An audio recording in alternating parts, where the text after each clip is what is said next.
करनी और कथनी में बहुत जमीन आसमान का फर्क है ना।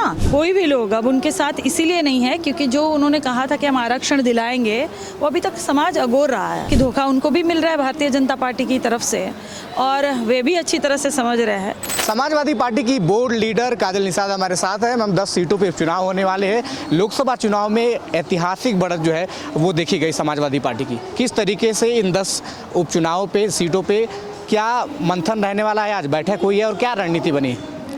देखिए, रणनीति बहुत शानदार और शानदार बनेगी। जिस तरह से आपने देखा कि किस तरह से उत्तर प्रदेश में समाजवादी पार्टी की बहुत सारी सीटें निकल गई है क्योंकि पीडीए फैक्टर काम कर गया।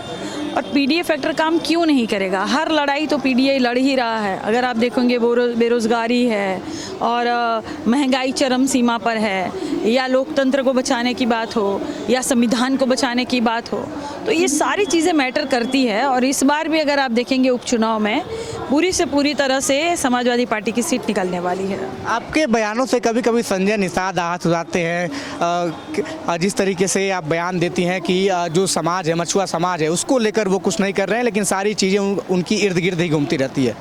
नहीं, कैसे इनके इर्द गिर्द कैसे घूमेगी? कहाँ? कहने का मतलब ये कि वो ऐसा कहते हैं कि इर्द गिर्द उनके समाज घूम रहा है, लेकिन समाज को लेकर ज़्यादा कुछ कर नहीं रहे हैं। हाँ, बिल्कुल वो कहते हैं। करनी और कथनी में बहुत ज़मीन आसमान का फ़र्क है ना।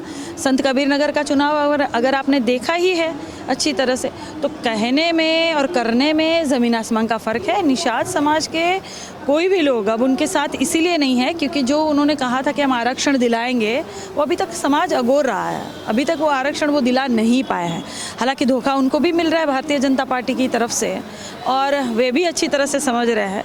समाजवादी पार्टी के दरवाजे हमेशा उनके लिए खुले हैं। तो ये थे काजल निषाद, जिन्होंने साफ तौर पे ऑफर किया है संजय निषाद को कि उनके लिए समाजवादी पार्टी के दरवाजे खुले हुए हैं। जितेंद्र के साथ लखनऊ से विवेक शाही, अनादि टीवी।